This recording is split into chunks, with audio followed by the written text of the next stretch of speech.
हाफिज अजहरी जी, चूंकि आपको कोट किया गया, अब ये बताइए कि महाकुंभ में सनातनी आस्था में इस पूरे मेले में अकबर के नाम की कोई जरूरत थी? जरा बड़े ईमानदारी से बताइएगा।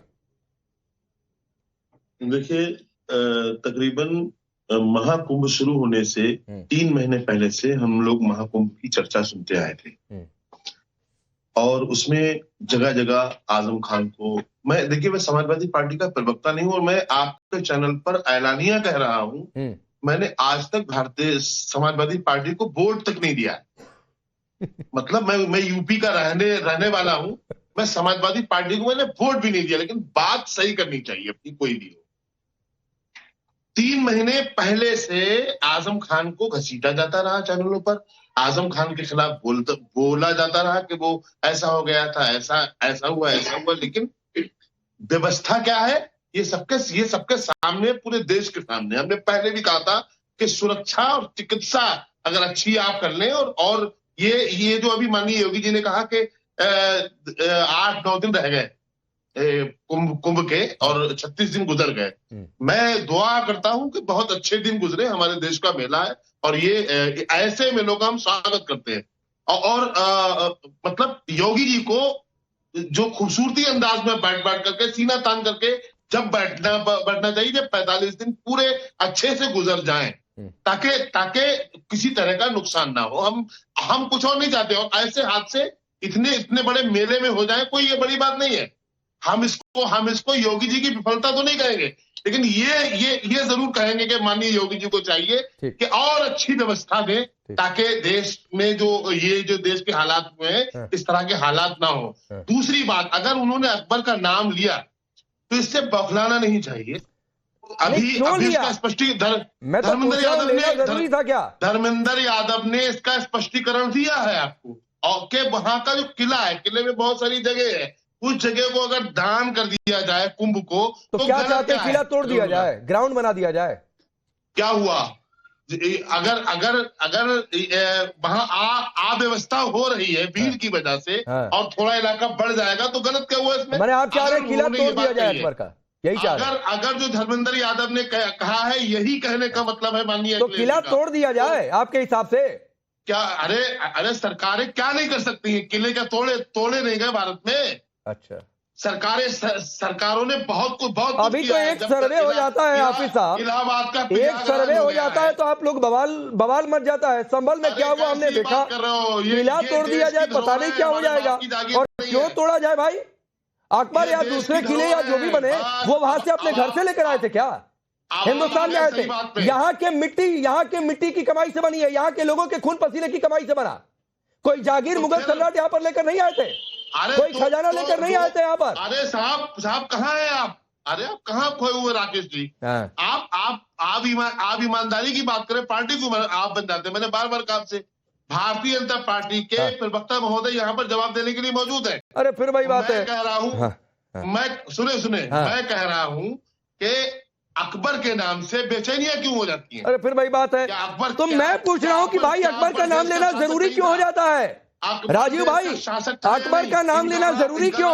और ये तो तंज कस रहे हैं कि तोड़ दीजिए किला भाई, ग्राउंड बना दीजिए। अजीब स्थिति, अजीब हाल है, डाइवर्ट कर दो पूरा। आपने मुझे इतने वक्त के बाद, बोलिए राजीव रियाज जी, अब रुकिए, हाँ बोलिए।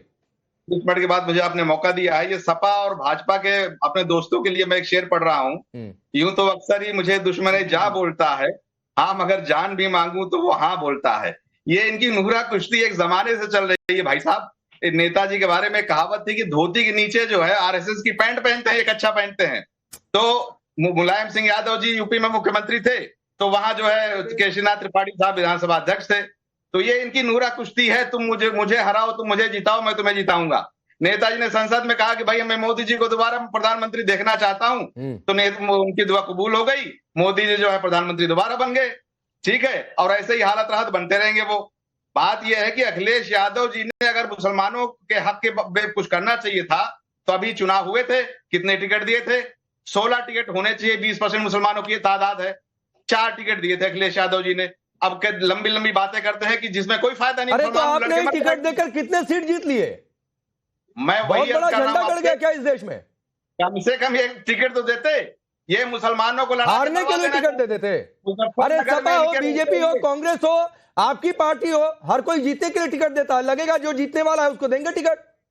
हाँ तो 20% उनकी भाई रिप्रेजेंटेशन भी तो है। या एक बड़े तबके को, दलित, मुसलमान, आदिवासी को आप किनारे ही लगा देंगे। ये प्रमोशन में रिजर्वेशन का जो है विरोध करते हैं, वो बिल फाड़ के फेंक देते हैं। ये दलितों के महापुरुषों के जो महामाया नगर। अच्छा चलिए ये बता दीजिए, अकबर का नाम क्यों लिया अखिलेश यादव ने? बताइए क्या जरूरी था आपके हिसाब से, जल्दी बोलिए, फिर मैं जाता हूं धर्मेंद्र भाई के पास। पीडीए चला रहे हैं, धर्मेंद्र यादव जी पीडीए चला रहे हैं। हैरानी की बात यह है, ये कोई मुसलमानों के फायदे का काम होगा तो वो नहीं करेंगे। अरे अकबर का नाम क्यों लिया अखिलेश यादव ने? जिसमें मुसलमान उलझ जाए। अकबर का नाम क्यों लिया? अकबर का नाम कोई भी ले सकता है। अकबर भारत का एक महान राजा था, उसमें कोई आपत्ति नहीं है। अकबर ने तो आखिर में इस्लाम भी छोड़ दिया था। बात यह है कि वो एक भारत की विरासत है वो किला, और दान देने की बात है। पहले अखिलेश यादव अपना सफाई का महल दान कर दे। इनके 40 रिश्तेदार जो अकुल संपत्ति अर्जित की है वो पहले दान कर। चलिए बोलिए धर्मेंद्र जी, जरा रिप्लाई करिए, फिर कपिल जी आ रहा हूं और मनीष भाई आपके पास आ रहा हूं। नहीं, इनकी बेचैनी मैं समझ सकता हूं। अगर कुंभ के किनारे अकबर का किला ही है तो उसी को बढ़ाने से या सफाई में बढ़ाने से अगर कुंभ का आयोजन बढ़ जाए तो आप ले लो भाई, इसमें से क्या बात है?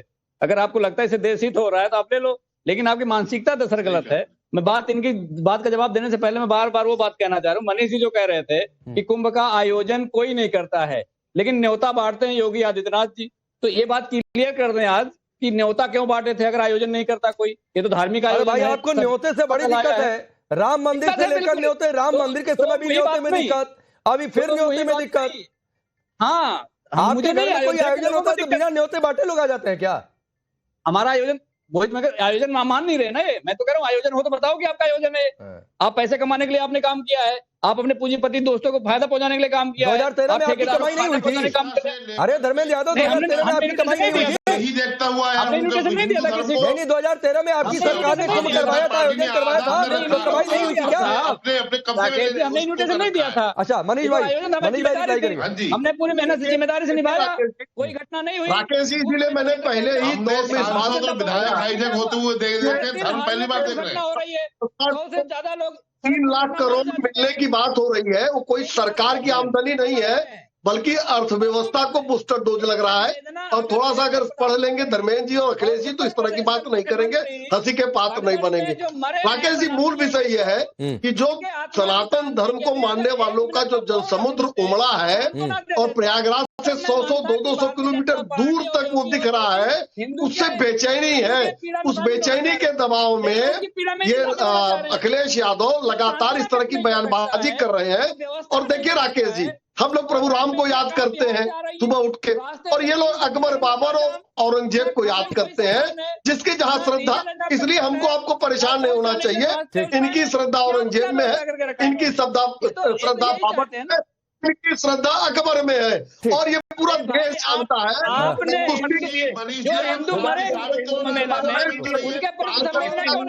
अच्छा रुकिए, सब लोग रुकिए। एक आखिरी कमेंट कपिल जी आपका, ये बाबर, अकबर, ये बार बार इनकी याद क्यों आती है? मुगल को महान बता दे, लगता है एक वोट बैंक मिल जाए। 2 बातें कहूंगा यहाँ। देखिए, पहली बात तो कुंभ ने वो बात साबित कर दी कि कुंभ में किसी की जाति नहीं पूछी जा रही। जब लोग स्नान कर रहे हैं, जब लोग पूजा कर रहे हैं, जब कुलम ने सनातन को एक कर दिया तो इन्हें परेशानी है। अरे मैं झूठ बोलता हूँ, तुम इसे चुप कराइए, इसको चुप कराइए, हमें जाए बकवास करता है बीच में। दूसरी बात सुनिए, धर्म के लोगों क्यों रोका गया? क्यों झूठ बोले आप? अरे रोता रहे यार तू, अपना तेरी यादव की जातिगत राजनीति खत्म हो गई है ना। ठीक है, अब रुकिए धर्मेंद्र यादव, 1 मिनट रुकिए सर, इतना ही समय है। धर्मेंद्र यादव इतना बौखलाइए नहीं।